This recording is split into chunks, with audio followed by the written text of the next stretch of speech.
Cette année, j'ai officiellement lâché l'école pour faire du rap. Non, je déconne.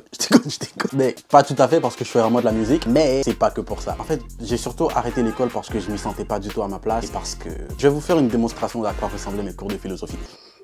Vous comprenez. Donc bon, après de mûrs essais, j'ai lâché l'école officiellement. Et si tu te demandais si tu devais aussi lâcher l'école, peut-être pas pour faire du rap, mais regarde cette vidéo, peut-être que je vais pouvoir t'aider. Cette année, j'ai officiellement lancé mon entreprise Trendly, où on offre des services de vidéographie et de montage, et beaucoup plus qui arrive. Honnêtement, si j'avais une leçon que j'avais retenue de cette année, c'est que faire de l'argent, c'est facile. Genre, faire de l'argent, c'est actually vraiment facile. Tout ce que tu as besoin, c'est d'une compétence et d'apprendre à te vendre. Bon, évidemment, c'est dit très simplement, mais il faut de la pratique, beaucoup d'heures de vidéos YouTube, parfois si tu veux acheter des formations, etc. Faut t'investir dedans. Mais en réalité, tu reach out, t'as des clients. C'est aussi simple que ça, surtout si t'es bon dans ce que tu fais. Ce qui est dur en réalité, c'est de scale, de transformer ton side hustle en quelque chose de grand qui roule réellement avec un système. Et pour faire ça, premièrement, tu peux pas le faire tout seul. J'ai aussi des gens avec qui je travaille et évidemment, dans le futur, je compte travailler avec plus de gens encore. Et là vient la fameuse question.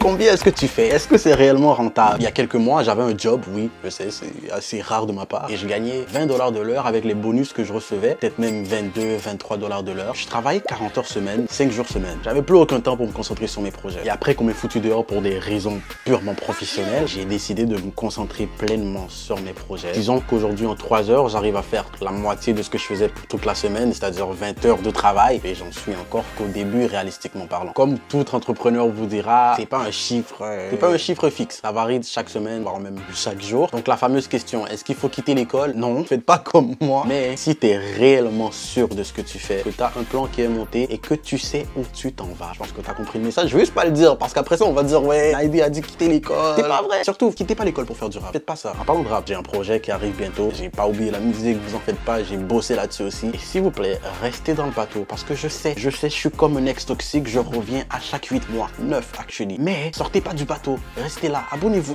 Toi là. Abonne-toi d'ailleurs. T'es encore là? T'es pas abonné? What the fuck? Continuez de m'encourager et surtout, croyez toujours en vos rêves. C'était Naidi et moi je vous dis à la prochaine.